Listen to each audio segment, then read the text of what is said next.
Abba, Pai do céu, agradecemos poder estar em Tua presença nas santas horas sabáticas, em nome do nosso Salvador Jesus, que permanece no lugar santíssimo, elevando hoje nosso louvor e serviço de uma maneira aceitável diante de Ti. Pai nosso, convidamos a presença dos Teus santos anjos e Teu Espírito para estar em nosso meio, especialmente agora ao abrirmos a Tua palavra e estudarmos alguns pontos importantes contidos nela a respeito de algumas das coisas que estão acontecendo hoje. Oramos agora para que nos conceda mentes claras e entendimento, a fim de compreendermos as coisas que estão acontecendo, que o Teu Espírito possa ser o nosso instrutor e o nosso guia em toda a verdade. Esta é a nossa oração em nome de Jesus. Amém.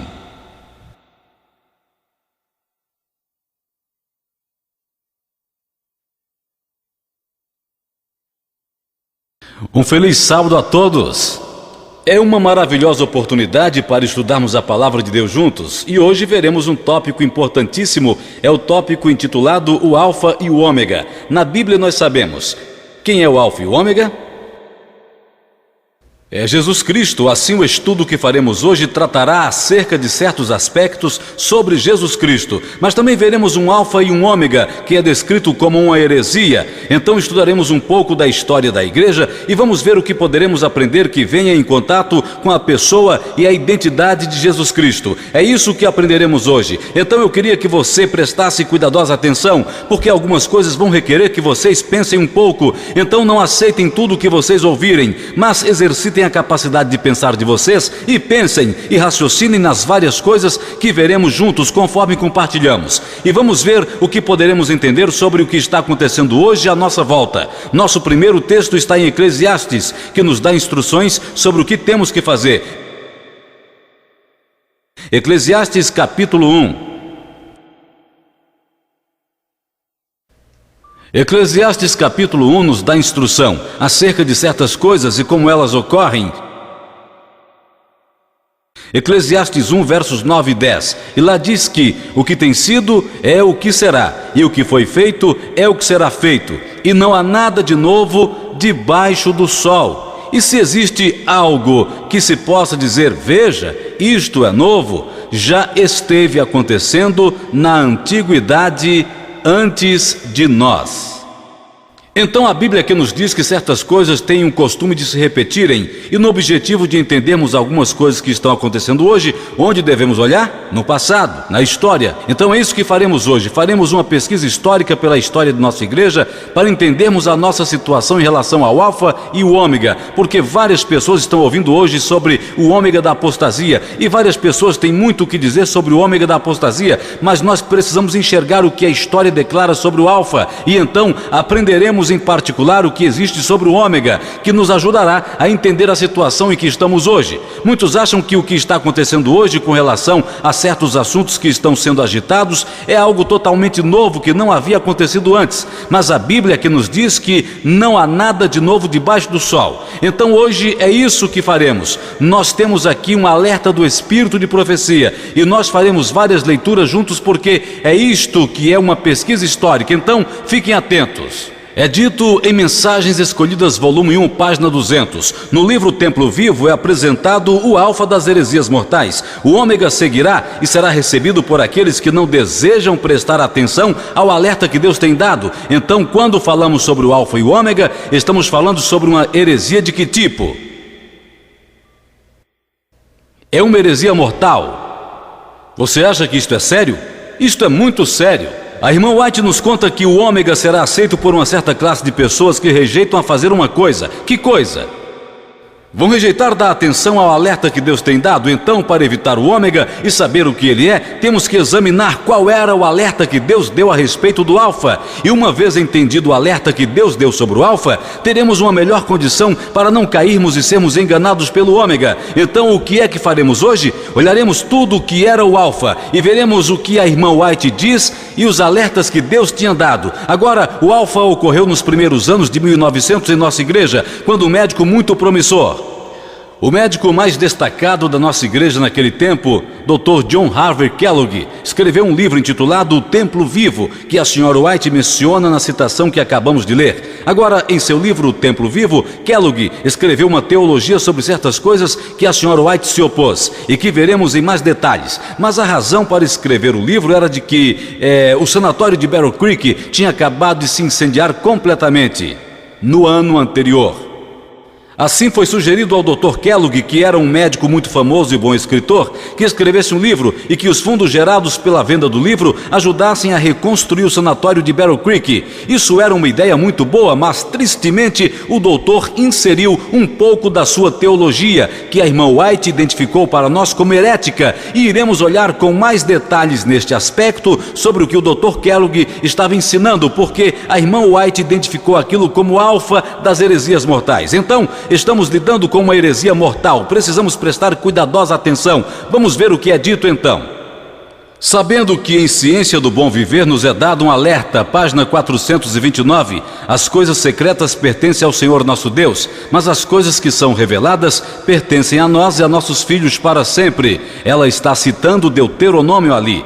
A revelação dele mesmo que Deus tem dado em sua palavra é para nosso estudo. Isto nós podemos buscar entender, mas além disso não é para penetrarmos. Uma declaração muito importante, porque Kellogg estava tentando penetrar além daquilo que foi revelado. Então a Sra. White escreveu aquele alerta, mas é interessante que ela também disse que as coisas que Deus tem dado em sua palavra são para nosso estudo e que estas nós podemos buscar entender. Então não seja enganado por alguém dizendo a você que as revelações de Deus sobre Ele mesmo na Bíblia são um mistério, porque a serva do Senhor disse, isto nós podemos buscar entender. O que o Senhor nos deu em sua palavra nós podemos entender, mas além disto não podemos penetrar. Então aqui Kellogg está se aventurando num terreno além do que a revelação nos tinha dado. E a irmã White continua em Mensagem de Numa Linda, página 253. Ela é um pouco mais específica aqui. O ensino a respeito de Deus que é apresentado em Templo Vivo não é conforme os nossos estudantes necessitam. Aqueles que expressam tais sentimentos acerca dele mostram que estão abandonando a fé. Então aqui, vendo o assunto que Kellogg estava tratando dentro de seu livro e que ele tinha inserido uma certa teologia sobre qual tópico, ela disse, este tema sobre Deus. Então Kellogg aqui estava ensinando ou promovendo alguma coisa sobre Deus que a irmã White identificou como o alfa das heresias mortais, e ela disse que era um abandono da fé. Isto é um assunto muito sério, então estamos agora olhando para os alertas que Deus deu sobre o alfa de forma que poderemos entender melhor o ômega. Bem, vamos ver o que era que Kellogg estava tentando ensinar sobre Deus em seu livro que provocou tão fortes alertas do espírito de profecia. O que é aquilo que ele estava ensinando que Ellen White disse que era uma heresia mortal, que era um abandono da fé? E nós podemos buscar a resposta porque uma vez que a encontremos, ficaremos mais aptos para entender o alerta que Deus dá sobre o alfa e sobre o ômega das heresias mortais. Então qual era a crença sobre Deus que ele estava tentando promover? Bem, este é Arthur Daniels, o presidente da Conferência Geral daquele tempo. E Arthur Daniels um dia teve uma conversa com o Dr. Kellogg. E a conversa foi tão alarmante para o irmão Daniels que ele decidiu escrever uma carta para Willie White, que é filho de Ellen White, e compartilhar suas preocupações a respeito do que Kellogg tinha dito, porque o assunto era sobre o livro que ele tinha escrito e o que Ellen White dizia sobre o livro. Esta é a carta que ele escreveu. Vamos ver o que ele disse com preocupação a Willie White. Ele diz, desde que o concílio se encerrou, eu senti que deveria lhe escrever confidencialmente sobre os planos do Dr. Kellogg para a revisão e republicação do Templo Vivo. Então, o que Kellogg queria fazer? Ele queria revisar e republicar o Templo Vivo. Por que você acha que ele queria isto? Porque a irmã White deu ao livro alguma publicidade? Ela fez isso?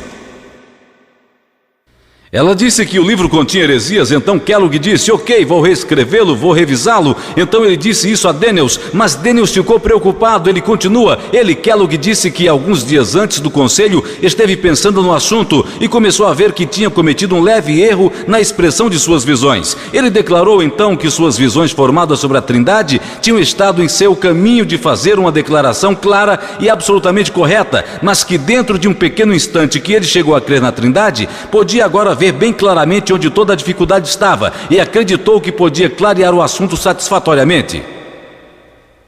Ele me disse que agora cria em Deus o Pai, Deus o Filho e Deus o Espírito Santo. E sua visão era de que era Deus o Espírito Santo e não Deus o Pai, que preenchia todo o espaço e toda coisa vivente. Ele disse que se tivesse crido nisso antes de escrever o livro, ele poderia ter expressado suas visões sem a impressão errada que o livro dá agora.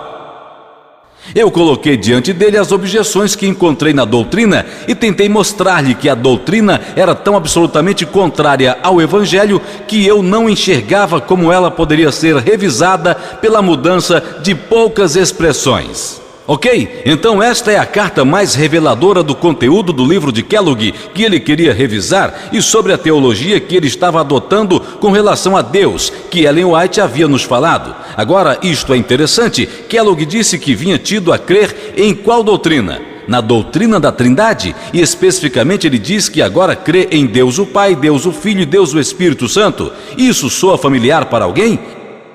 É familiar, não é? Isso parece o assunto que está sendo agitado e nós veremos por que está sendo agitado hoje. Note que o presidente da Conferência Geral daquele tempo fez alguma coisa. No último parágrafo ele disse: coloquei diante dele as objeções que eu encontrei na doutrina. O presidente da Conferência Geral estava tão preocupado que ele tentou corrigir Kellogg sobre esse ensinamento.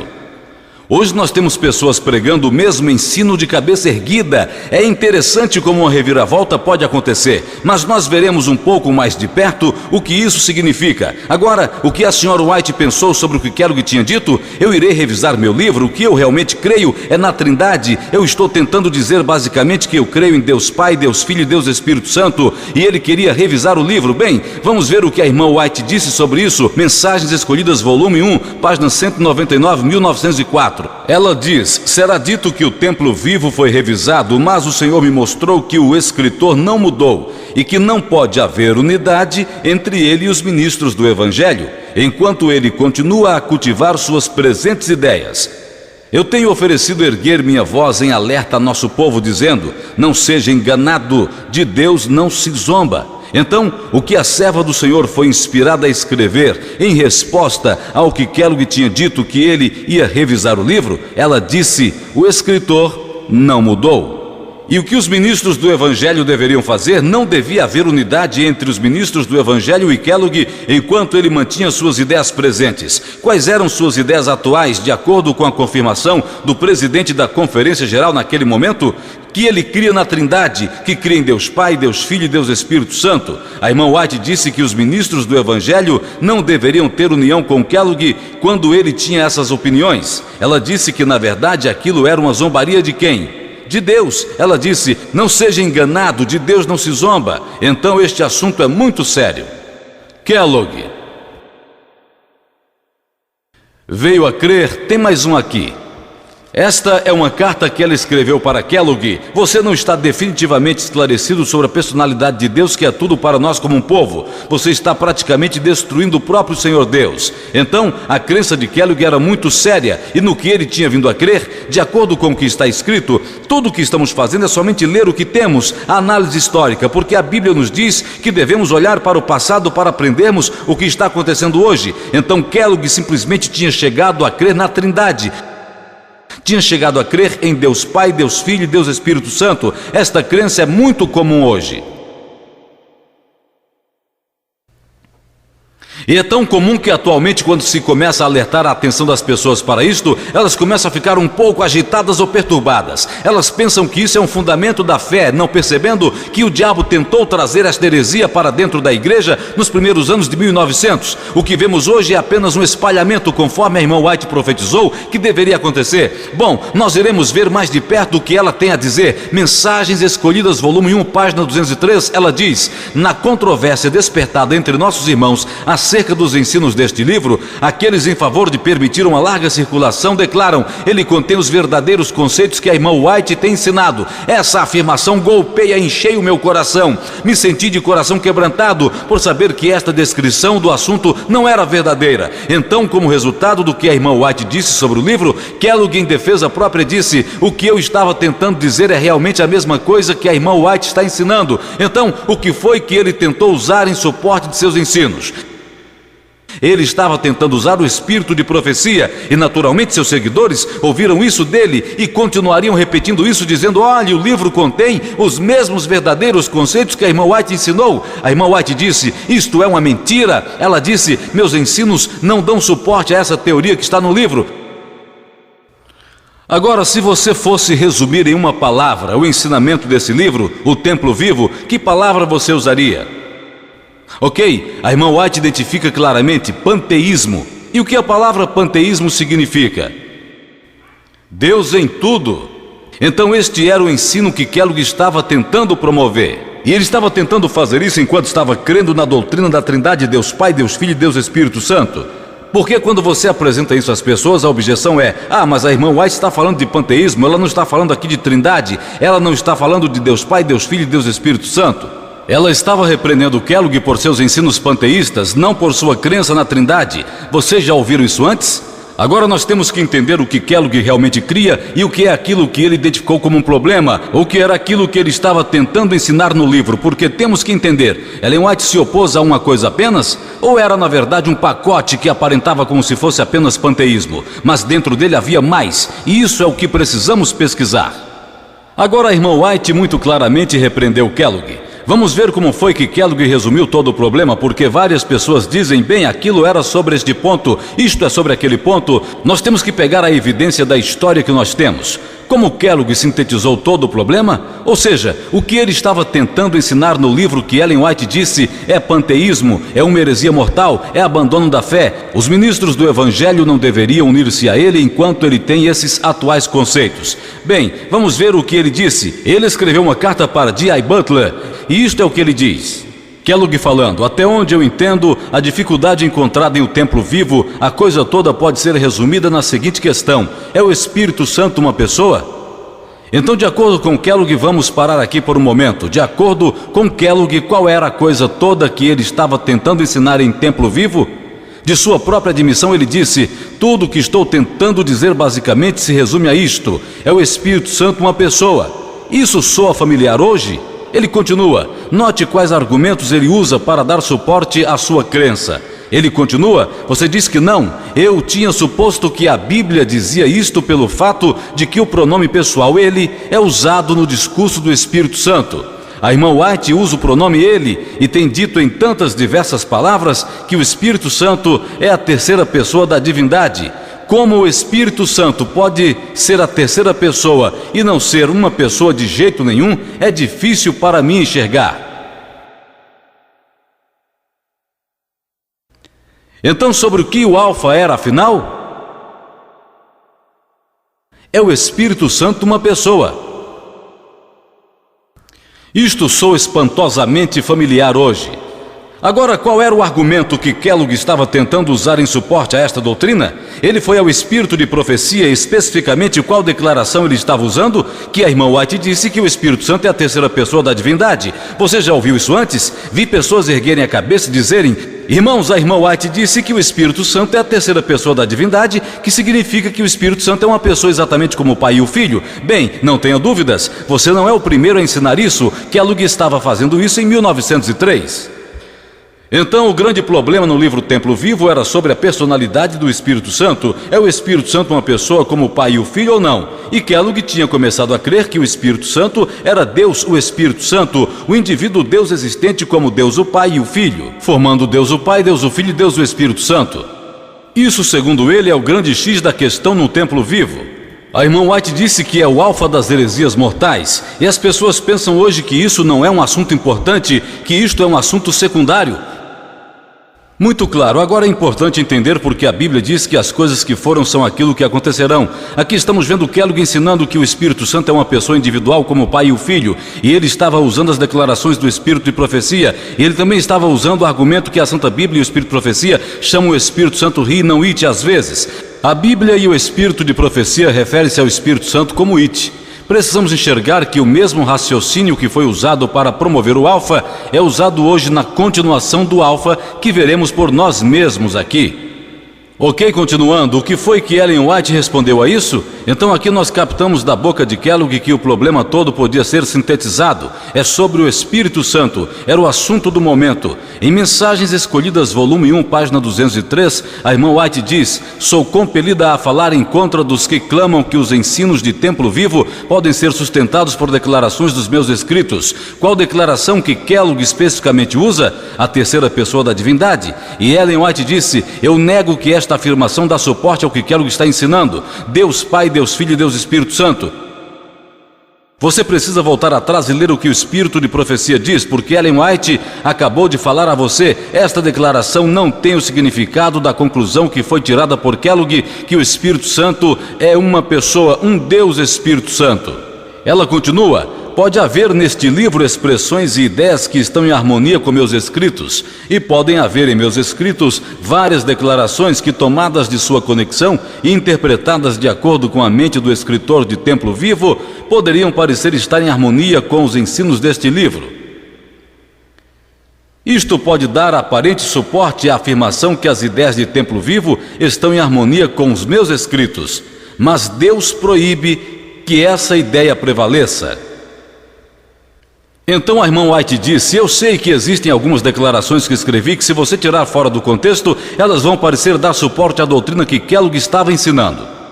Mas isso não é o que elas significam. É isto que ela disse? Leia por você mesmo.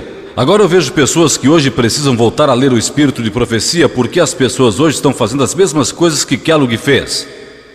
E nós vamos ver. Agora temos que fazer uma pergunta a nós mesmos. Era Ellen White uma trinitariana? Agora nem todos conseguem responder isto, porque as pessoas dão todo tipo de respostas. Mas raciocine comigo, essas são as questões que temos que pensar. Em outras palavras, cria ela em Deus Pai, Deus Filho e Deus Espírito Santo? Se for assim, como ela ousou repreender Kellogg por trazer isto à luz? Porque isso era o que Kellogg cria. Ele cria na Trindade, Deus Pai, Deus Filho e Deus Espírito Santo. Ellen White disse: isso é heresia. E foi Deus quem disse para ela repreender Kellogg? Certamente foi, pois ela estava escrevendo sob inspiração. Ela disse: o Senhor tem me mostrado, sou obrigada a dizer. Agora, se for o caso, então como pôde Deus inspirar ela a se opor à Trindade, se era realmente a verdade? Então, em um lado temos Ellen White condenando Kellogg pela crença na Trindade, e no outro lado temos as pessoas dizendo hoje: mas Ellen White cria na Trindade, ela cria em Deus Pai, Deus Filho e Deus Espírito Santo. Você sabe o que isso faz ao profeta? Isso nos dá um falso profeta. Nos dá um profeta que diz duas coisas diferentes pela mesma boca, mas as pessoas às vezes não pensam logicamente no que elas estão fazendo. Ellen White não podia condenar o que Kellogg estava ensinando e depois ir ensinar a mesma coisa. Isso é impossível. O que foi que Ellen White tentou dizer? Carta 52, 1903, falando para Kellogg, ela diz: suas ideias são tão místicas que são destrutivas para a verdadeira essência, e as mentes de alguns estão ficando confusas sobre o fundamento da nossa fé. Isto soa como aplicável hoje? As mentes de alguns estão ficando confusas? Vamos seguir. Se permitir que sua mente fique assim desviada, dará um molde errado ao trabalho que nos tem feito o que somos, adventistas do sétimo dia. Então, sobre o que era a confusão? Mentes ficarão confusas acerca do fundamento da nossa fé, a respeito daquilo que nos faz adventistas do sétimo dia. E isto era sério? Era tão sério que a irmã White disse que era uma heresia mortal.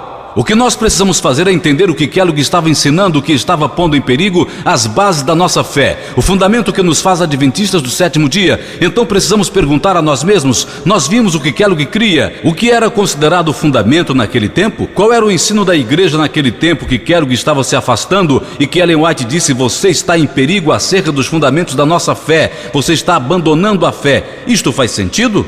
Isto é bastante lógico? Então nós precisamos olhar agora para o fundamento daquele tempo. Qual era o fundamento que Ellen White diz aqui que Kellogg estava se afastando?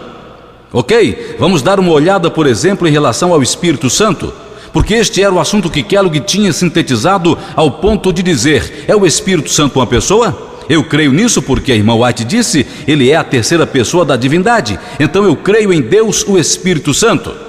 Em suma, esse era o seu raciocínio, era o que todo o livro tratava. Vamos ver qual era a crença da igreja naquele tempo. 1891, esse é de Uriah Smith. Ele diz: o Espírito Santo é o Espírito de Deus, ele também é o Espírito de Cristo. Aqui está mais um de Wagner. Aqui nós encontramos que o Espírito Santo é tanto o Espírito de Deus como o Espírito de Cristo. De Loughborough, Aprendemos por esta linguagem que quando nós falamos do Espírito de Deus, nós estamos falando, na verdade, de sua presença e poder.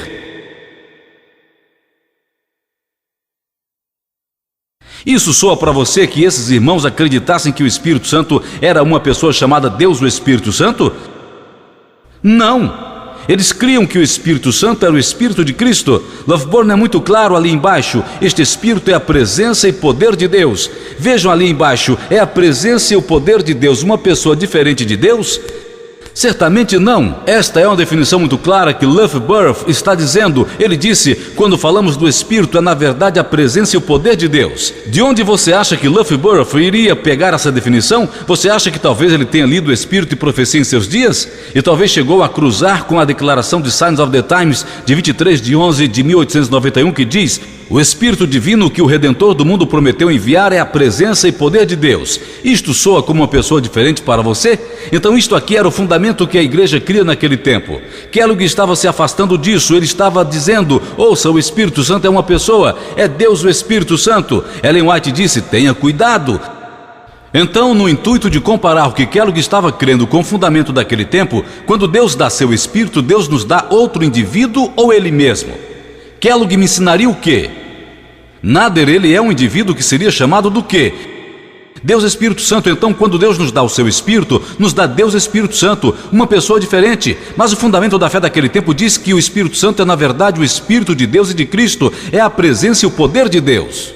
Agora vamos ver qual seria a resposta correta. É alguém diferente ou não é? Testemunhos, volume 7, página 273. Ao dar no seu Espírito, Deus nos dá Ele mesmo, tornando Ele mesmo a fonte de divinas influências, para dar saúde e vida ao mundo. Então está muito claro. Ao colocar a história lado a lado, não há necessidade de muitos comentários. Kellogg estava se afastando deste ensino e estava, na verdade, separando Deus e seu Espírito, tornando o Espírito de Deus em uma outra pessoa diferente, fazendo disto Deus o Espírito Santo. E ele tentou usar o Espírito de profecia como respaldo. Vamos ver então o que a serva do Senhor diz sobre o Espírito, porque se ela estava a repreender Kellogg, então ela deve ter definido claramente em seus escritos o que ela cria, e ela o fez. Nós conhecemos aquelas declarações que dizem terceira pessoa da divindade, que o povo ainda usa hoje, e ela explica o que essa terceira pessoa da divindade é. Ela explica mais sobre o Espírito Santo. Ela o faz. Aqui está um exemplo, Review and Herald, 25 de abril de 1906. Ela diz, é o Espírito que vitaliza, a carne não se aproveita para nada. As palavras que eu digo a vocês, elas são Espírito, elas são vida. Ela está citando João 6 aqui. Cristo aqui não está se referindo à sua doutrina, mas à sua pessoa, à divindade de seu caráter. Uma declaração muito esclarecedora. Então, quando Jesus estava falando de seu Espírito, ele disse, é o Espírito que vivifica. A irmã White diz que quando Jesus disse aquilo, ele não estava falando sobre sua doutrina, mas na verdade se referindo à sua pessoa. Agora as pessoas vão querer que você acredite hoje que Jesus estava se referindo a outra pessoa. Viram a diferença? O Espírito é uma pessoa. A irmã White disse, é a terceira pessoa da divindade. É a pessoa de quem? É a pessoa de Cristo. Isso é o que ele é. Kellogg estava ensinando que ele era uma pessoa diferente do Pai e do Filho. É muito sutil, porque você usa quase as mesmas palavras para descrever duas crenças diferentes. E é por isso que a irmã White disse, isto é uma heresia mortal. Então, quando a irmã White está falando sobre a personalidade do Espírito Santo, ela diz aqui, isto se refere à pessoa de Cristo, na verdade, é a divindade de seu caráter. Essa é uma declaração muito clara, mas não vamos ficar apenas com uma, vamos procurar por mais. Em A Obra no Sul, 13 de setembro de 1898, que Cristo devia se manifestar a eles e ainda estar invisível ao mundo, era um mistério para os discípulos. Aqui ela está comentando João 14, onde Jesus falava sobre o Confortador que deveria vir. Então isso era um mistério para os discípulos. Eles não podiam entender isto claramente. Eles não poderiam entender as palavras de Cristo em seu sentido espiritual. Eles estavam pensando no externo, na manifestação visível. Eles não podiam se dar conta do fato de que podiam ter a presença de Cristo com eles e ainda ele ficar despercebido pelo mundo. Eles não entenderam o significado de uma manifestação espiritual. Então quem era aquele que iria ter com eles? A presença de Cristo. Nós lemos antes que o Espírito é a presença pessoal de Deus e também a presença de Cristo. É a própria pessoa de Cristo. Então isso é o que Cristo pensava quando disse aos discípulos que ele enviaria um outro Consolador. Ele estava falando sobre seu próprio Espírito, sua própria pessoa que viria até eles invisível. E é isto que a irmã White chamava de terceira pessoa da divindade, a divindade de seu caráter. Então Kellogg entendeu mal essa declaração e tentou usá-la para promover uma certa doutrina que hoje é mais comum do que foi então em nossa igreja. Vamos continuar. Aqui está mais uma, Desejado das Nações 166. Enquanto Jesus ministra no santuário em cima, ele ainda é por seu espírito ministro da igreja na terra. Ele está afastado dos olhos do sentido, mas sua promessa de despedida é cumprida. Veja, eu estarei com vocês para sempre até o fim do mundo. Agora, de acordo com essa declaração, é uma declaração muito interessante porque ela diz: Jesus é o ministro do santuário de cima, ele é ainda pelo seu espírito o ministro da igreja da terra. Quantos ministros nós temos de acordo com essa declaração? Somente um. Quem é este? Jesus. Mas ele está trabalhando em duas frentes diferentes. Ele é o ministro do santuário de cima, mas ainda ele é o ministro da igreja na terra pelo seu espírito. Agora, algumas pessoas acreditam hoje que o Espírito é um indivíduo diferente de Cristo, é um novo ministro. Agora, eu não acredito que nós temos dois ministros, porque a Bíblia diz: existe um Deus e um mediador entre Deus e os homens, o homem Cristo Jesus. Algumas pessoas hoje são forçadas a acreditar em dois mediadores porque elas acreditam que o Espírito Santo é um indivíduo diferente de Cristo, sem perceber que estão na verdade crendo que quando se quebra a ligação entre nós e Cristo, ele não é o único mediador. E agora nós teremos um outro auxiliar, temos dois. A irmã White diz aqui: ele é somente um, não dois. E realmente ela diz isso porque Cristo cumpre sua promessa. Veja, eu estarei com vocês até o fim do mundo. Jesus disse: eu estarei e não outro.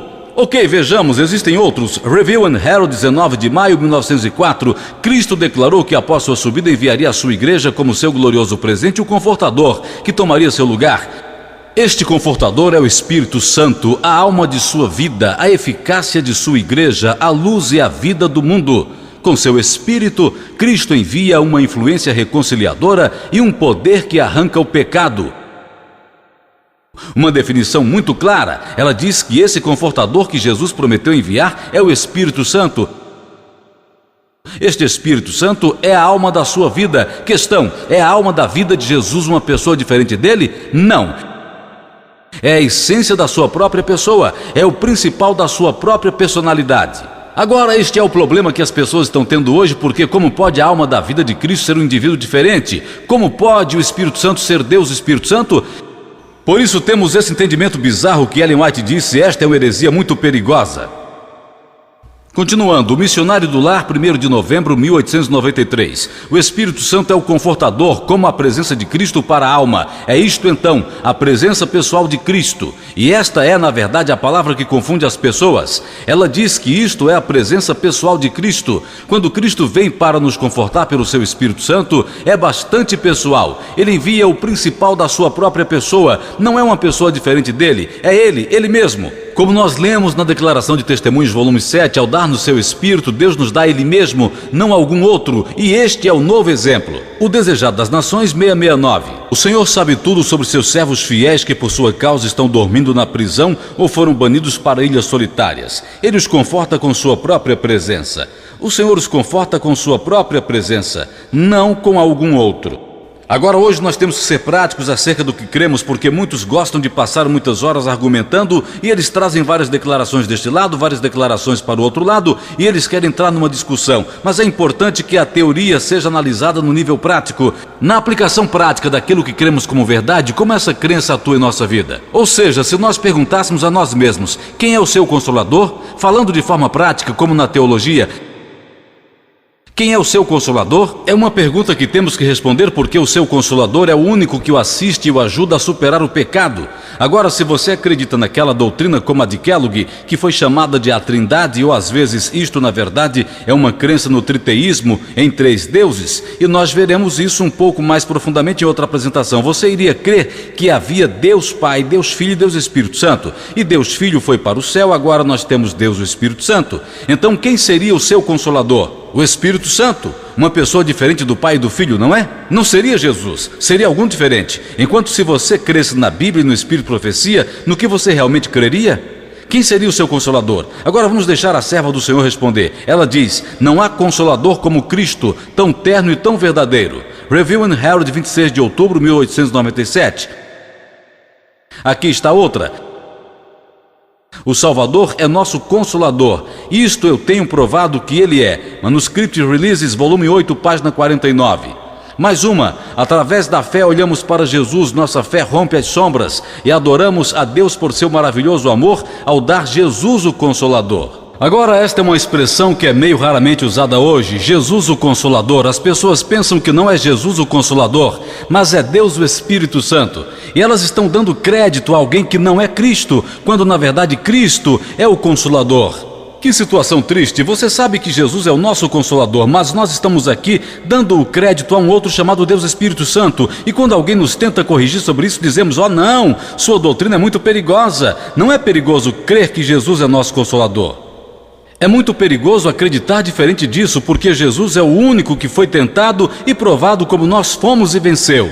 Agora, que consolação você recebe de alguém que não se tornou carne, que não foi tentado em todos os pontos como nós somos, que não está apto a nos socorrer quando somos tentados? Não há muita consolação nisto. Então aqui está Jesus, Ele veio à terra, viveu por 33 anos, passou por tudo o que nós temos que passar, e então nos deixou e mandou algum outro para nos ajudar? Por que Ele não enviou logo esse outro desde o início? Por que Ele teve que vir e viver por 33 anos na terra? Mas se você crê na verdade, você vai encontrar que o Espírito de profecia diz que o Espírito Santo é a verdadeira vida de Cristo, é a alma de sua vida, é a sua própria pessoa. Agora Cristo nos pode consolar porque Ele tem, por experiência, conhecimento de todas as nossas tentações e provações. Faz uma grande diferença o que você acredita quando você aplica no seu caminhar. Então seja cuidadoso para não acabar ficando com um consolador diferente do único verdadeiro.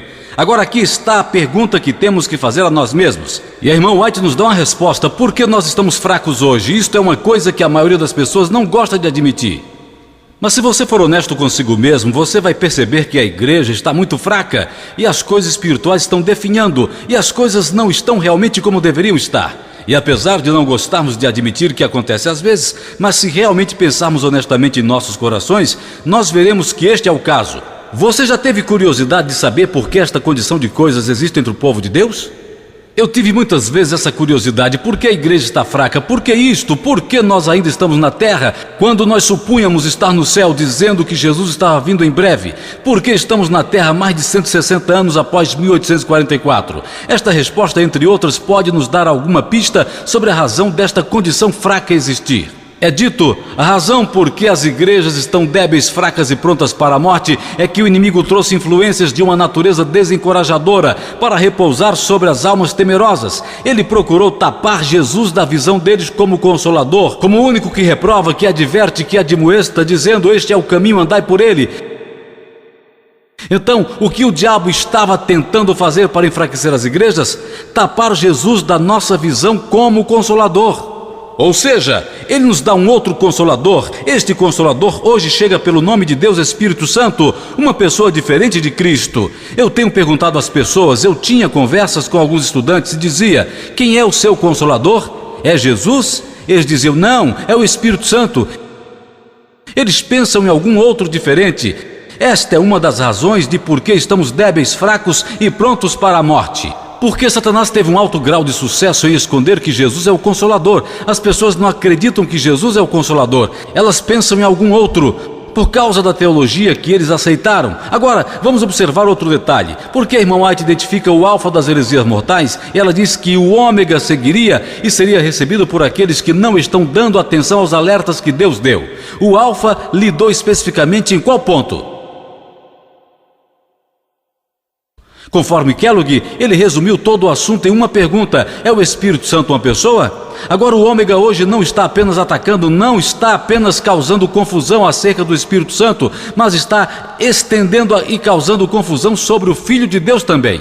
Somos gratos ao Senhor que Ellen White estava viva naquele tempo e pôs em xeque o que Kellogg estava tentando ensinar, mas ela disse: ouça, o ômega virá, e assim como o alfa está no início do alfabeto grego, o ômega está no fim. Quando o ômega vier, aquela heresia será muito maior e muito mais abrangente do que o alfa.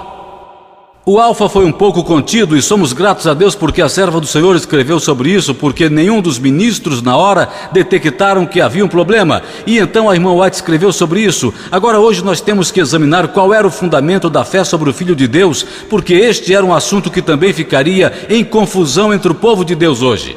Há muitos ensinos diversos sobre o Filho de Deus. Nós temos que ver qual era o fundamento e então nós iremos entender o abandono do fundamento. E nós veremos a conexão entre o Alfa e o Ômega e como o falso entendimento do Espírito Santo também afeta o entendimento de quem é Jesus.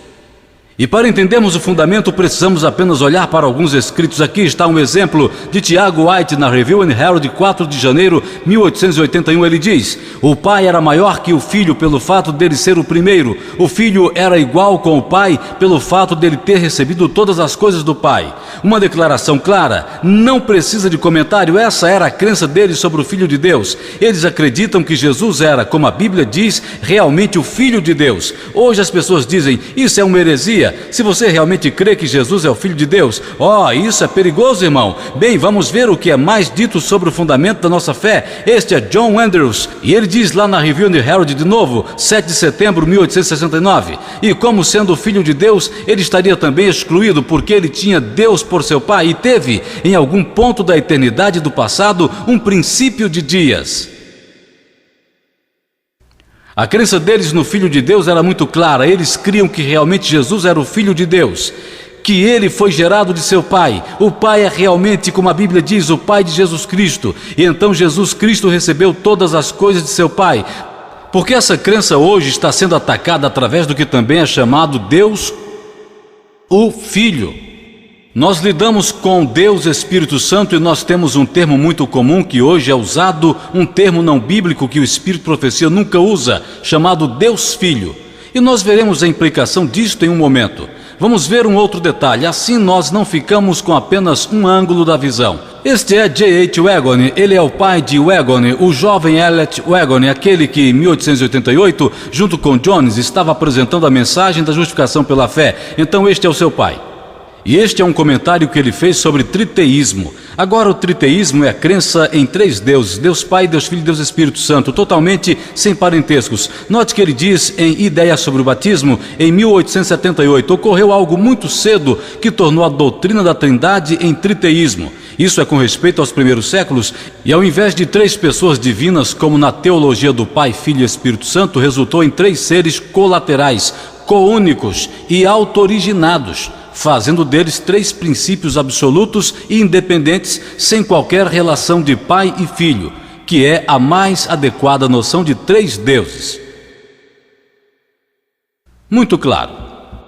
Quando nós chegamos a três seres colaterais, ou o que é hoje denominado seres coiguais, que são todos autoriginados, e quando você destrói a relação de pai e filho, você acaba tendo na verdade três deuses. Então nossos pioneiros foram contra a doutrina da Trindade, como você irá encontrar em alguns livros e literatura. Mas muitos hoje pensam que os pioneiros foram contra apenas a doutrina católica da Trindade. Mas que a Trindade que nós cremos hoje, os pioneiros não foram contra. Você já ouviu isso alguma vez? Aqui nós vemos que os pioneiros foram contra todos os tipos de Trindade, incluindo o triteísmo, incluindo a crença em três seres divinos que não se relacionam como pai e filho, que resulta em três deuses. Ou seja, quando você destrói o relacionamento pai e filho, quando dizemos que isso é uma metáfora, quando dizemos que isso é simbólico, quando dizemos que é apenas profético, quando dizemos que é apenas um papel, quando dizemos todas essas coisas, na verdade estamos destruindo o relacionamento pai e filho. Você chega a três deuses. Kellogg acreditava em Deus Pai, Deus Filho e Deus Espírito Santo. Então é importante entender que os pioneiros não somente rejeitaram a Trindade católica, mas eles rejeitaram as outras formas que são comuns hoje. E as pessoas hoje, para confundir o assunto ainda mais, elas não se referem à sua doutrina como a Trindade. Elas dizem, nós não cremos na Trindade, nós cremos na divindade. E quando elas dizem divindade, elas creem em Deus Pai, Deus Filho e Deus Espírito Santo. É sobre isso que o Waggoner está dizendo aqui. Vamos continuar. Este é um artigo de Loughborough, Objeções à Trindade, Review and Herald de 1861. Ele diz ali, porque ele está se opondo à Trindade. Estas são as razões que ele dá. É contrária ao senso comum, é contrária à Escritura, sua origem é pagã e mitológica. Não é muito coerente ao senso comum falar de três sendo um e um sendo três, ou como alguns expressam chamando Deus como o Deus triuno, ou Deus três em um. Se Pai, Filho e Espírito Santo são cada um Deus, seriam três deuses, pois 3 vezes 1 não é 1, mas 3. Que é muito lógico. Se Deus Pai, Deus Filho e Deus Espírito Santo são todos deuses, nós temos 3 deuses. E nós temos um sério problema com o primeiro mandamento que diz: não terás outros deuses diante de nós. É assim? Diante de mim. Ok, realmente temos um problema então para tentar reconciliar. Então nós temos 3 deuses, pois 3 vezes 1 não é 1, mas 3. Este é da Review and Herald, 5 de novembro de 1861. Este é Wagone, o filho de J.H. Wagone. Vamos ver o que ele diz acerca do Filho de Deus. Mas note que nós vamos encontrar uma tendência muito comum em todos os escritos. Eles todos creem a mesma coisa, que foi uma base comum que todos eles criam e assinavam embaixo. Isto é o que ele diz. Esta é a Sinais dos Tempos, 8 de abril de 1889. Ele diz: embora ambos sejam da mesma natureza, o Pai é primeiro no tocante ao tempo. Ele também é maior pelo fato de que não teve início, enquanto que a personalidade de Cristo teve início. Por que é assim? Porque Cristo foi gerado de seu Pai, ele saiu do seu Pai. Agora, o Wagone diz aqui que ambos são da mesma natureza, ou seja, ele cria na divindade de Cristo? Claro que sim. Agora as pessoas hoje fazem a acusação de que aqueles que realmente acreditam no que a Bíblia diz, de que Jesus é o Filho de Deus, que eles não acreditam realmente na divindade de Cristo. Que demonstração pobre de capacidade de raciocínio. Jesus é o Filho de Deus, ele tem a mesma exata natureza de seu Pai. Se você ler em qualquer lugar da literatura um material sobre este tópico que está disponível aqui, você vai descobrir que a divindade de Cristo é muito fortemente sustentada. Wagner fez a mesma coisa. Ele disse: olha, eles são da mesma natureza, não podemos negar isto, mas ele continua sendo o Filho de Deus, não podemos negar tampouco. Agora as pessoas hoje tentam sustentar a divindade de Cristo ao na verdade negar que ele é o Filho, o que gera um problema muito sério, porque se Jesus não foi gerado do seu Pai, ele não herdou a natureza divina dele. Então me diga, de onde no mundo ele a conseguiu? Então você diz que ele é Deus por ele mesmo. Bem, você acabou de criar 3 deuses. É disso que os pioneiros estavam falando. A maior evidência e prova para a divindade de Cristo é o fato de que ele é o Filho de Deus. Ele herdou todas as coisas de seu Pai, e então ele tem a mesma exata natureza que seu Pai. Aqui está o que o Wagner continua dizendo. Está em seu livro Cristo e Sua Justiça, páginas 19 a 24. Havia um tempo quando Cristo saiu e veio de Deus do seio do Pai, mas esse tempo foi tão distante nos dias da eternidade que para uma finita compreensão é praticamente sem começo.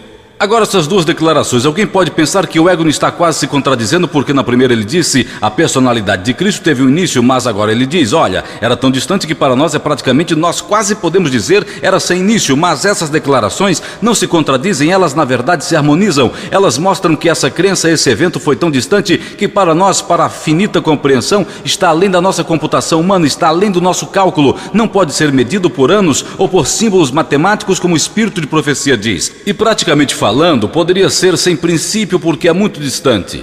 Mas isso não nega o fato daquilo que realmente ocorreu, que realmente teve lugar. Havia um ponto em que Cristo realmente foi gerado de seu Pai, e isto é apenas a leitura das crenças que os pioneiros tinham.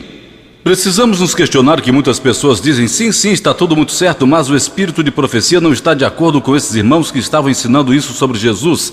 Temos que fazer esta pergunta a nós mesmos. Ela estava de acordo ou não? O simples fato de que eles iam para a igreja juntos deveria dizer alguma coisa, mas não é convincente o bastante para as pessoas. O fato de que eles oravam juntos e tinham estudos bíblicos juntos deveria ser uma evidência, mas vamos ver algumas evidências mais sólidas. Aqui está a declaração de Wagner, que nós não lemos esta é mais uma de seu livro Cristo e Sua Justiça, página 20. E veja cuidadosamente o que é dito. Os anjos são filhos de Deus, assim como Adão, pela criação. Cristãos são filhos de Deus por adoção. Mas Cristo é o Filho de Deus por nascimento. E assim, Cristo é a expressa imagem da pessoa do Pai. Muito claro, diz o que ele acreditava. Que ano foi? 1890. Agora vamos ver uma declaração do espírito de profecia 5 anos após o que o Wagner escreveu. Em Sinais dos Tempos, 30 de maio de 1895, veja cuidadosamente o que ela diz. Deus amou tanto o mundo que deu seu Filho unigênito, não um filho por criação como foram os anjos, nem um filho por adoção, como é o pecador arrependido, mas o Filho gerado na expressa imagem da pessoa do Pai. Estas declarações estão aqui coloridas e você pode realmente comparar cada cor. Você acha que esses dois autores acreditam? Talvez, quem sabe, na mesma coisa acerca de Cristo. Eles usam as mesmas exatas palavras, não usam? Agora é interessante que o Wagner escreveu aquilo 5 anos mais cedo. É bem possível que Ellen White tenha lido o livro, porque quando ela escreveu a declaração, ela quase usa as mesmas exatas palavras, o mesmo conceito. Ele diz, os anjos são filhos pela criação. Ela diz, Jesus não é filho pela criação como os anjos. O Égono diz, cristãos são filhos de Deus por adoção. Ela diz, ele não é filho por adoção como os pecadores arrependidos. O Égono diz, Cristo é o filho de Deus por nascimento. A irmã White diz, mas filho gerado na expressa imagem da pessoa do Pai.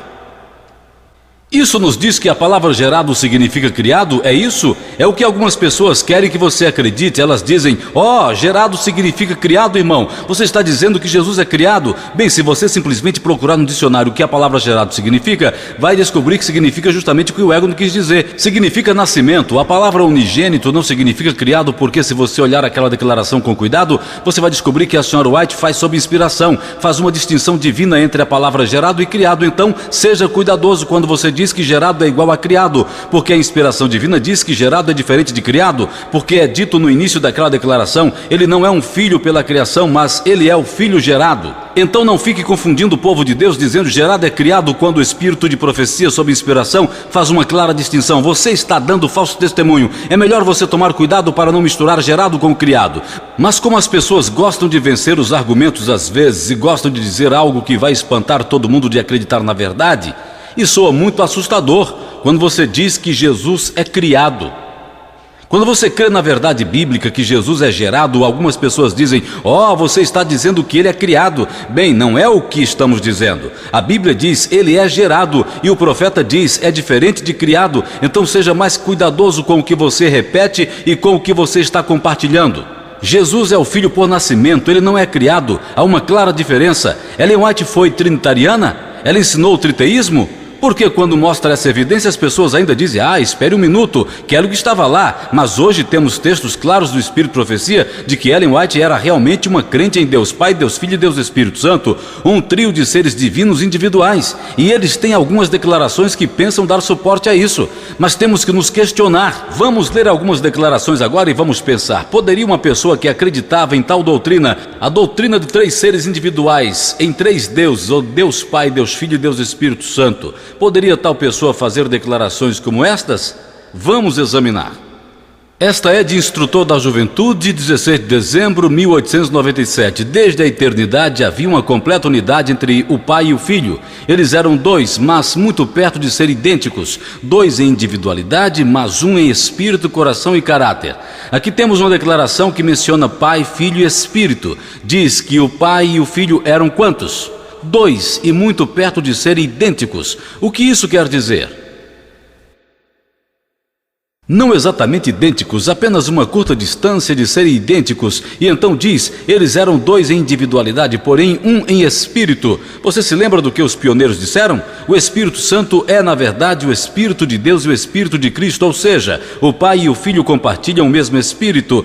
A palavra Espírito na Bíblia significa vida. Se você procurar vida, significa mente, significa a pessoa de Deus, a personalidade de Deus quando se trata do Espírito Santo.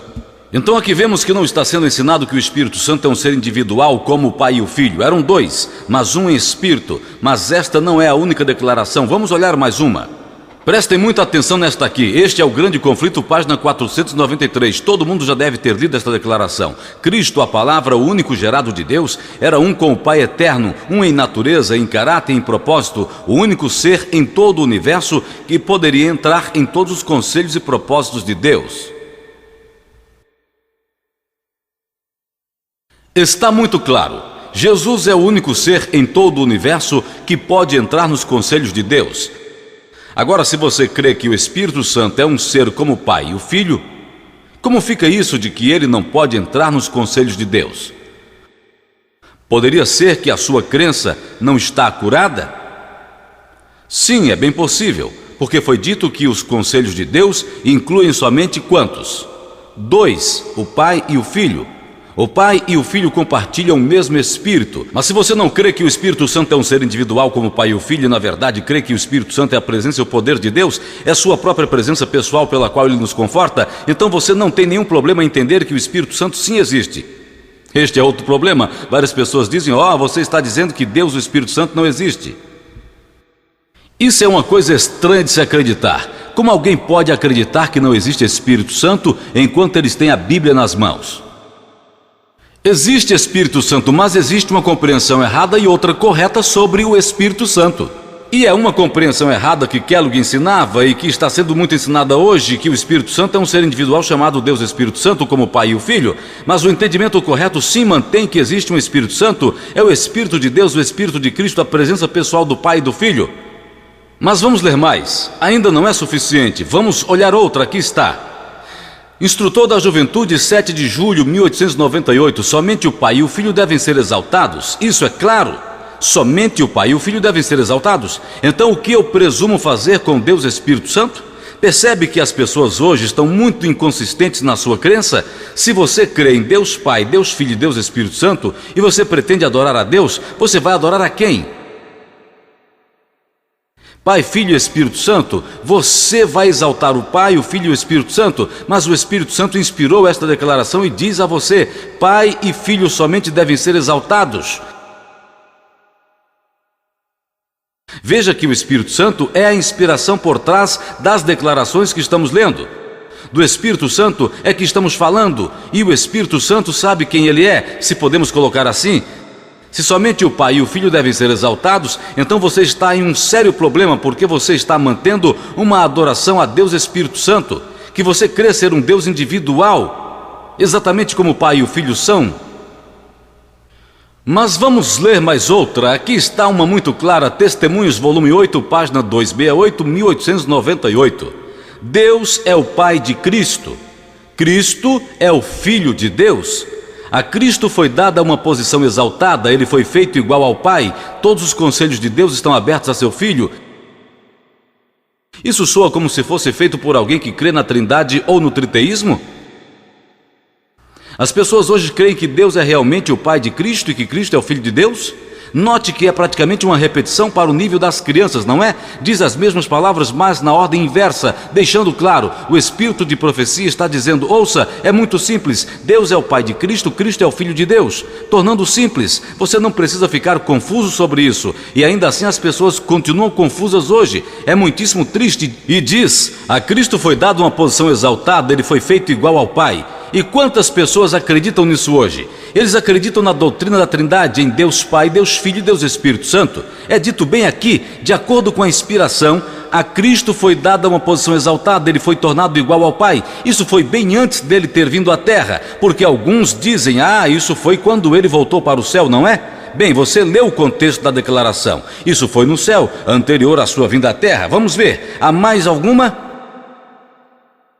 Sinais dos Tempos, 14 de outubro de 1897. É muito clara. O único ser que era um com Deus viveu a lei na humanidade, reduzido à vida humilde de um trabalhador comum e labutado na bancada de carpinteiro com seu pai terreal. Quem é este? Cristo. Ela disse: Cristo é o único ser que era um com Deus. Mas você ainda crê que existe algum outro? Isso é muito perigoso. Porque aqui diz o único ser, mas nós sabemos que existe um ser que quis ser também igual ao Pai e ao Filho. Sim, existe algum outro de fato, mas ele não se achava um com Deus. E ele perdeu seu lugar no céu porque ele tentou fazer isso pela força. Então nós temos declarações muito claras. Seja cuidadoso antes de acusar o espírito de profecia de dar suporte às suas crenças, como Kellogg fez. Porque se ela tivesse viva hoje, ela diria: irmão, não é isso que significa.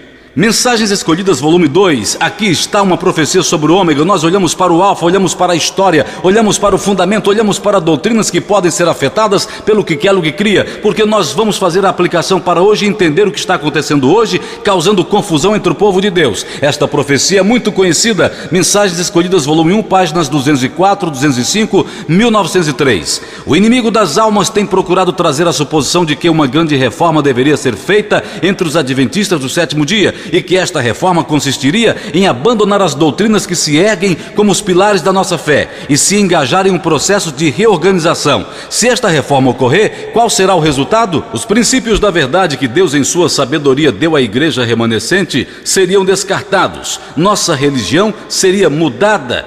Você sabia que, apesar de ser um adventista do sétimo dia, você tem uma religião diferente daquela que Deus estabeleceu?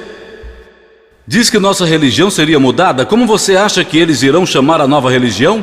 Como você acha que o diabo vai chamar a nova religião para fazê-la mais enganadora possível? Ora, ele vai chamá-la justamente Adventista do sétimo dia. É simples, nós só vamos mudar a religião, mas manteremos o mesmo rótulo. E nós temos confusão ocorrendo hoje. A maneira mais fácil de mudar as religiões é apenas mudar os deuses. Você trocou os deuses, você trocou as religiões. Nossa religião seria mudada, os fundamentos que estiveram sustentando a obra por 50 anos, após 1853, seriam considerados como erro. Eu tenho ouvido as pessoas dizerem, bom, pois é, os pioneiros, sabe, todos estavam errados, nós temos a verdade agora, nós avançamos. Bom, isso é ótimo, porque o espírito de profecia profetizou que nós faríamos isso, mas ela disse que seria dado crédito ao inimigo das nossas almas, seria uma apostasia do fundamento da fé. Então devemos ter cuidado com o que está ocorrendo, com as coisas que ouvimos. Continuando, ela vai em frente. Uma nova organização seria estabelecida, livros de uma nova ordem seriam escritos. Temos o exemplo de um livro de uma nova ordem que lidamos antes. Que livro era? O Templo Vivo? Agora estamos falando do Ômega e ela diz: desta vez haverá livros de uma nova ordem. Então nós não estaremos lidando com apenas um livro, mas teremos livros. O mesmo problema ocorrerá, mas será tão mais abrangente que teremos livros escritos sobre isso. Um sistema de filosofia intelectual seria introduzido, nada seria permitido ficar no caminho do novo movimento. Os líderes ensinariam que a virtude é melhor que o vício, mas com Deus sendo removido. Deus é removido? Muito interessante. Eles colocariam suas necessidades no poder humano, que sem Deus é inútil. Sua fundação seria construída sobre a areia, e a tormenta e a tempestade varreriam a estrutura para sempre. Temos aqui a profecia sobre o movimento que será deslocado da rocha firme e será colocado sobre a areia, e para fazerem isso, eles vão considerar os princípios fundamentais como erro, eles vão escrever novos livros e eles vão mudar a religião e Deus será retirado. Agora vamos ver quais são alguns exemplos desses novos livros de uma nova ordem que foram escritos mais atualmente hoje, sobre o que a irmã White está falando. Aqui está um exemplo, Questões sobre Doutrina, o livro escrito nos anos 55. Se você abrir as páginas desse livro, você encontrará que há uma crença lá que fala sobre a Trindade, exatamente o que Kellogg estava ensinando, e então fica um pouco mais atualizada. E temos um novo livro ali no meio, chamado A Trindade, e este é um livro de alguns doutores da Universidade Andrews, 3 doutores, e ele fala sobre a doutrina da Trindade. Fala sobre Deus Pai, Deus Filho e Deus Espírito Santo. Aqui está um outro livro que talvez seja mais comum para atividades de self-supporting, Defendendo a Divindade. O mesmo problema com um nome diferente, não é chamado a Trindade, mas a Divindade. E nós veremos algumas coisas contidas no livro, porque isso é uma falsidade quando esses termos diferentes são usados para confundir. Então vamos ver como discernir tudo isso. A irmã White nos diz por que Satanás está tentando fazer essas coisas. Mensagens Escolhidas, volume 1, página 156. Veja isto. Satanás está determinado que os homens não devem enxergar o amor de Deus que o levou a dar seu Filho unigênito para salvar uma raça perdida, porque é a bondade de Deus que leva os homens ao arrependimento. O que Satanás determinou fazer? Que você não veja o amor de Deus dando o seu Filho unigênito. Então, pelo que entendemos, Satanás está fazendo um ataque em grande escala ao Filho de Deus. E ele não começou isso hoje em nossos dias. Ele começou isso há muito tempo atrás. Ele começou isso a partir do céu. Vejamos o que Satanás fez no céu com respeito ao Filho de Deus. Veja com atenção. Este dia com Deus 128. Os anjos foram expulsos do céu porque eles não trabalhariam em harmonia com Deus. Eles caíram de sua posição elevada porque desejavam ser exaltados. Eles chegaram a exaltar a si mesmos e se esqueceram que sua beleza de personalidade e caráter viera do Senhor Jesus. Este fato, os anjos caídos iriam obscurecer que Cristo foi o único Filho gerado de Deus, e eles decidiram que não iriam consultar a Cristo. Quem foi o líder desses anjos? Lúcifer. E ele está decidido que você não deve enxergar o amor de Deus que o levou a dar seu único filho gerado. Lúcifer começou atacando o fato de Jesus ser o único filho gerado de Deus, desde os primórdios no céu. Note o que eles querem fazer. Diz aqui que este fato, os anjos caídos iriam obscurecer, que Cristo era o único filho gerado de Deus. Agora algumas pessoas creem que Jesus se tornou o unigênito Filho de Deus quando ele veio em Belém. Como você leria esta declaração? Isto é no céu. Agora diz que isto no céu é um fato. Os anjos queriam obscurecer. O que obscurecer significa? Encobrir, esconder, não é? Eles queriam esconder o fato de que Jesus era o único filho gerado de Deus. Você acha que eles conhecem a verdade? Eles conhecem e querem esconder este fato? Agora é interessante dizer ali que isto é um fato. Não é uma profecia, não é uma metáfora, não é um símbolo, não é um papel teatral. Nenhuma dessas coisas que você gostaria de acreditar. É um fato. E quando você aceitar esse fato, você vai realmente entender o que está acontecendo hoje. Agora vejamos sob esta luz se Lúcifer ainda está fazendo o mesmo ataque contra o Filho de Deus. O Espírito de profecia diz, ele está determinado que nós não devemos ver que Deus deu seu Filho unigênito. Bem, através de seus esforços, Lúcifer ainda está fazendo este mesmo ataque, exato ataque. Naquele livro Defendendo a Divindade, página 17, note o que é dito sobre o Filho de Deus. Cristo sempre foi o Filho de Deus e nunca houve um tempo em que ele emergiu do Pai. Essa declaração parece resolver todos os problemas acerca da filiação de Cristo. Está Lúcifer tentando obscurecer o fato de que Jesus é o único filho gerado de Deus? Ele certamente está. Se Jesus nunca foi gerado, então Lúcifer teve sucesso em grande escala. Aqui está o X da questão. Agora é algo realmente espantoso quando as pessoas leem coisas como estas e não enxergam. O mesmo livro nas páginas 11 e 12 diz, o segundo problema era, qual era o primeiro problema? Que Jesus era o Filho de Deus. Então eles lidaram com aquele problema com a negação total. Assim o problema 1 foi corrigido. O problema 2 é o fato de que havia 3 na divindade. É difícil se identificar com 3 líderes. Pense nisto por um momento, por exemplo, como o homem caído poderia orar a 3 deuses?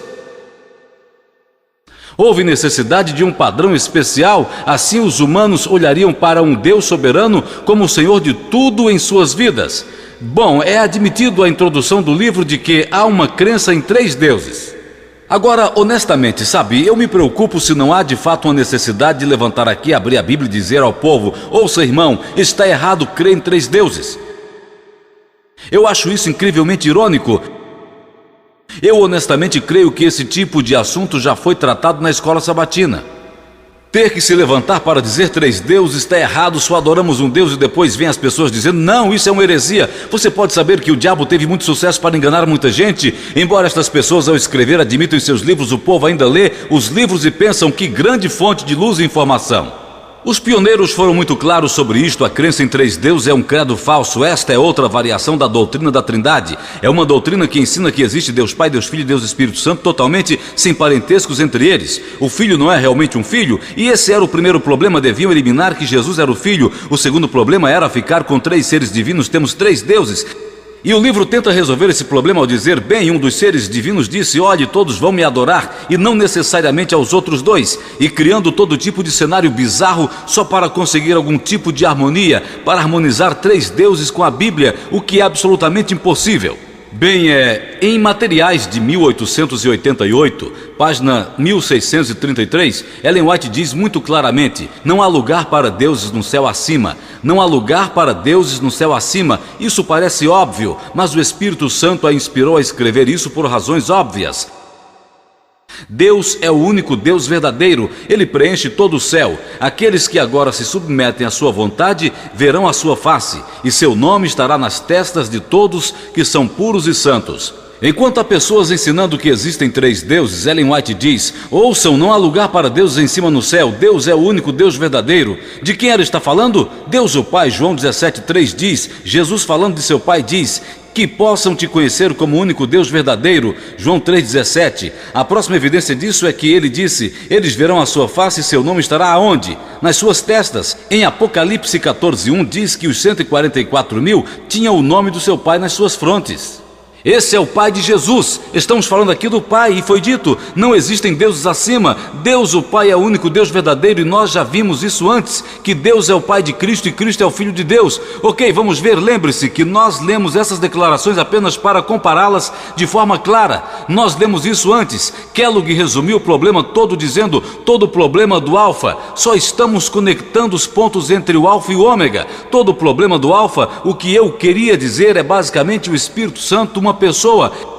É o ensino dele. Qual argumento ele usou? Ele disse, bem, ele é chamado Ri na Bíblia e no Espírito de Profecia, e a própria Ellen White disse a terceira pessoa da divindade, mas Ellen White disse que não cria nisso. Agora note como o ômega faz uma reaparição e note a similaridade nos argumentos. A irmã White diz, o templo vivo contém o alfa destas teorias. Eu sei que o ômega o seguiria em pouco tempo, e eu temi por nosso povo. Agora vamos ver isso que é dito, aqui está no mesmo livro, ele cita, é de altíssima significância que ela sempre fala do Espírito Santo como uma pessoa completamente divina, a terceira pessoa da divindade, e ela nenhuma vez fala dele como It. Você já tinha visto este raciocínio antes em algum lugar? Se colocarmos lado a lado, talvez fique mais evidente. A irmã White disse, o alfa foi uma heresia mortal, o ômega viria. Livros de uma nova ordem seriam escritos sobre o ômega. É interessante que o ômega está usando exatamente os mesmos raciocínios, as mesmas declarações que Kellogg tentava usar do espírito de profecia, exatamente os mesmos argumentos para tentar promover a mesma doutrina. Se isto não é óbvio, vamos olhar mais uma, porque algumas pessoas tristemente estão tão adormecidas que precisam ser realmente sacudidas para acordarem. Vamos olhar mais uma, vejamos. De novo o mesmo livro, página 171, ali à esquerda, tanto a Bíblia como o Espírito de Profecia dizem que existe um Espírito Santo, que ele é uma pessoa real e que ele é a terceira pessoa da divindade. Mesmo raciocínio de novo. Agora este livro assume que aqueles que creem na verdade, ou seja, nós, não creem no Espírito Santo de fato. Ele demonstra isso dizendo que existe um Espírito Santo. Se você está nos assistindo hoje ou leu qualquer literatura nossa, você descobrirá que esta crença é correta e sustentada. Existe um Espírito Santo. Todos que dizem que não cremos no Espírito Santo não estão corretos. Aqui está a correção. Nós cremos no Espírito Santo, sim. Aqui está, mas nós não cremos que o Espírito Santo é um ser individual como o Pai e o Filho, é a presença pessoal de Deus e a presença pessoal de Cristo. Mas perceba a doutrina que está sendo ensinada ali. Nós vimos antes, na introdução do livro, diziam que eles criam em quê? 3 deuses, e agora estão usando o mesmo argumento que Kellogg usou para promover o mesmo ensino. Agora, você pode ficar especulando sobre o que o ômega poderia ser. Você pode dizer que ele é a nova teologia, é o movimento Celebration, é isso ou aquilo que está acontecendo na igreja. Ok, tudo bem, mas você precisa ser acurado. Quando você coloca o alfa e os alertas que Deus nos deu, você descobre que o ômega não é tão difícil de ser identificado. Está na frente de nossos olhos, usando os mesmos próprios argumentos que Kellogg dizia em seus dias. Mas vamos continuar. Aqui está mais uma. Kellogg ensinou, é um trecho da carta lida antes, que ele cria em Deus Pai, Deus Filho e Deus Espírito Santo. Vamos examinar. Tem o ômega relação com esta marca ou não? Página 91, mesmo livro. Deus Pai, Deus Filho e Deus Espírito Santo são coeternos e um em natureza e propósito, mas não são uma única pessoa. Ou seja, eles são 3 pessoas diferentes. Tal declaração ficaria em total concordância com a Bíblia e o Espírito de Profecia. Você lembra de alguém que disse isso em seus dias? A irmã White disse, desculpe irmão, não, Deus proíbe que essa ideia prevaleça. Meus escritos não apoiam essa doutrina ou esse ensino. Bem, ele está aqui de novo. Então seja cuidadoso com o que você crê. É interessante que esse livro, a irmã White disse, eles vão usar declarações dos meus escritos para apoiar suas teorias. Esse livro está carregado de declarações do Espírito de Profecia, mas alguns poderiam dizer, veja, está tão baseado no Espírito de Profecia que deve estar certo. Se esse fosse o caso, seria bom, mas esse não é o caso, porque a irmã White disse que nem todo mundo que me cita está me citando corretamente. Kellogg fez assim, e é interessante que a mesma coisa sobre o mesmo tópico está sendo feita hoje novamente. A irmã White nos diz, Mensagens Escolhidas, volume 1. No livro Templo Vivo está apresentado o alfa das heresias mortais. Esse é o alerta que lemos anteriormente e agora estamos lendo de novo na luz daquilo que já estudamos. Agora veja, o ômega seguirá e será recebido por aqueles que não estão querendo prestar atenção ao alerta que Deus tem dado. E hoje aqui nós lemos os alertas que Deus tem dado sobre o alfa. E a irmã White diz, o ômega será recebido se você se recusar a ouvir os alertas. É por isso que examinamos o que aconteceu antes, porque hoje está acontecendo a mesma coisa. Você viu como há uma agitação sobre este tema hoje entre o povo de Deus? Isso não é coincidência ou acaso, isso foi profetizado. E a irmã White nos contou sobre isso há muito tempo atrás. Está acontecendo diante dos nossos olhos. Aqui está o alerta com o qual deveríamos estar bem familiarizados. Nada temos a temer quanto ao futuro, exceto se esquecermos a maneira com que o Senhor nos tem guiado e seus ensinos em nossa história passada. Life Sketches, página 196 e Review and Herald 12 de outubro de 1905. Então algumas pessoas estão se esquecendo da forma como Deus nos tem guiado, esquecendo seus ensinos, que é o porquê de fazermos o que estamos fazendo. Isso é para informar as pessoas e avisar: ouçam, irmãos, a profecia está se cumprindo e você não vai querer que ela se cumpra na sua vida. Você não vai querer que ela te pegue desprevenido. Aqui estão os pontos-chave da profecia que vimos, basicamente. Desistir das doutrinas pilares da nossa fé, princípios da verdade seriam descartados, nossa religião seria mudada, princípios fundamentais após 1853 considerados como erros, uma nova organização seria estabelecida, livros de uma nova ordem seriam escritos, nós vimos isso, um sistema de filosofia intelectual seria introduzido, Deus será retirado, o fundamento será construído na areia e desmoronará. E nós temos o exemplo bíblico em Mateus 7, 24 a 27, não precisa ir lá por devido ao nosso tempo, mas uma olhada rápida. Em Mateus 7 fala sobre o homem sábio que construiu sua casa sobre a rocha. E o homem tolo construiu sua casa sobre a areia. E a casa que ficou na rocha aguentou. E a casa que ficou na areia desmoronou. Temos que ter certeza que estamos construindo sobre a rocha hoje. Eu quero dizer uma coisa: não importa quantas pessoas estão construindo sobre a areia continua sendo areia. Porque alguns começam a se preocupar que se a maioria das pessoas está construindo na areia, talvez seja mais seguro lá. Ou seja, vão dizer: mas ninguém acredita no que você está dizendo. Vocês são apenas uns poucos e todo mundo aqui crê na Trindade. Todas as pessoas do mundo podem ter construído na areia como gostam, ainda que você seja o único que construiu na rocha, você construiu melhor. A areia, diz a Bíblia, é um fundamento movediço, a tormenta e a tempestade vão varrer a estrutura, e a rocha que nós temos em Mateus 16, quando Jesus perguntou aos seus discípulos: quem vocês dizem que eu sou? Pedro respondeu: tu és o Cristo, o Filho do Deus vivo. Jesus respondeu: o quê? Isso foi uma revelação divina do meu Pai no céu, e eu vou fazer uma coisa, Pedro, vou basear minha igreja nessa rocha. Mas se você não acredita que Jesus é o Filho de Deus, você está rejeitando a rocha na qual Jesus está construindo sua igreja. Assim temos que estar cientes destas coisas que estão acontecendo no nosso meio. Permitam-me olhar de perto algumas declarações do Espírito de profecia como um alerta para algumas pessoas, porque em alguns casos você vai apresentar evidência após evidência após evidência e ainda assim as pessoas continuam resistindo a aceitar, por alguma razão ou outra.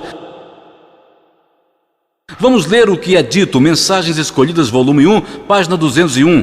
Aquele que declarou que sua verdade brilharia para sempre, proclamará esta verdade através de mensageiros fiéis, que darão à trombeta um sonido certo. A verdade será criticada, desprezada e escarnecida, mas quanto mais de perto for examinada, mais brilhará. Assim, algumas pessoas podem ridicularizar a verdade, criticar, escarnecer e desprezar, mas ela brilhará mais, conforme é examinada. É exatamente isso que está acontecendo hoje. Aqui está um outro alerta, Mensagens Escolhidas, volume 1, página 72. Dá-nos uma razão de por que certas pessoas não aceitam algumas coisas. Obstinação e orgulho de opinião levam muitos a rejeitar a luz do céu. Que duas coisas? Obstinação e orgulho de opinião. Qual seria outra palavra para obstinação? Egoísmo? Ou talvez ser muito teimoso? Só faço o que eu quero? Não tem outro jeito? Isso e orgulho de opinião levam muitos a rejeitar a luz do céu.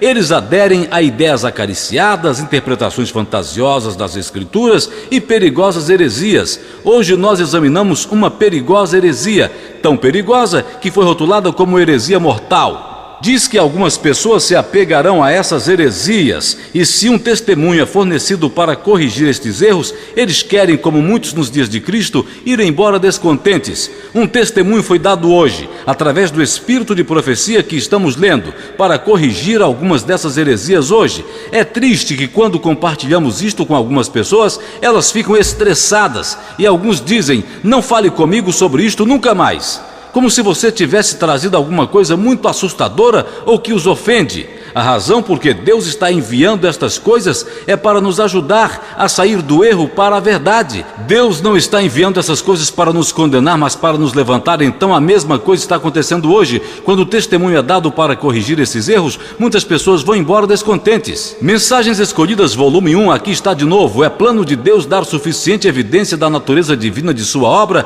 para convencer a todos que honestamente desejam saber a verdade.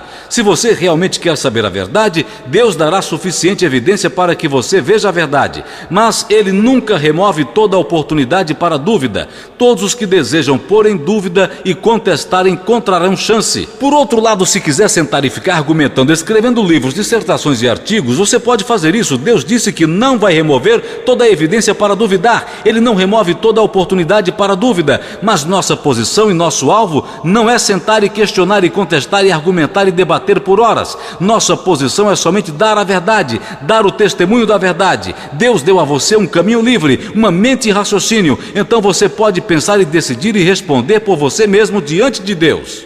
Mas lembre-se de que um testemunho da verdade está sendo dado. Não terá como você dizer depois: que ninguém me avisou, porque Deus tentou dizer a você de novo, mas você recusou. O testemunho é muito claro, e hoje temos diante de nós o Alfa e o Ômega, duas heresias mortais. Vimos o Alfa e a história dele, e vimos que o Ômega está bem espalhado e na grande maioria. E é uma virada de mesas. Você sabe que o alfa da apostasia, quando veio, era com a minoria, Kellogg e seus seguidores, mas a maioria da igreja estava segura. Mas hoje, com o ômega, temos uma virada de mesas. A maioria acredita errado e a minoria está acreditando na verdade. Mas esta minoria está crescendo, pois pela graça de Deus as pessoas estão buscando a verdade, porque existem pessoas que são honestas. É o que está acontecendo. Então minha oração por você, conforme você lê e estuda estas coisas, é que você se pergunte: estou realmente construindo sobre a areia ou estou construindo sobre a rocha? Que Cristo declarou que é a única maneira da igreja ter sucesso. Vamos nos ajoelhar juntos para orar.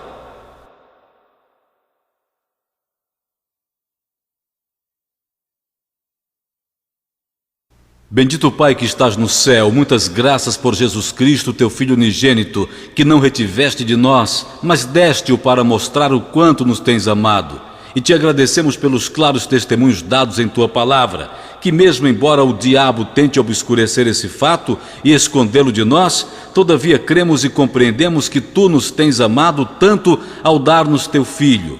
Nós oramos, Pai, pelas almas que estudarão e ouvirão as palavras desta mensagem, e para que eles possam ver, através da influência do Teu Espírito, onde está a verdade. O acerto de contas não está longe no futuro e as provas ainda persistem. Oramos para que alguma alma compreenda sua real condição e se mova da areia para o firme e sólido fundamento, a rocha, Jesus Cristo, Filho de Deus. Essa é a nossa oração no nome do nosso muito maravilhoso e bendito Redentor, Jesus Cristo. Amém.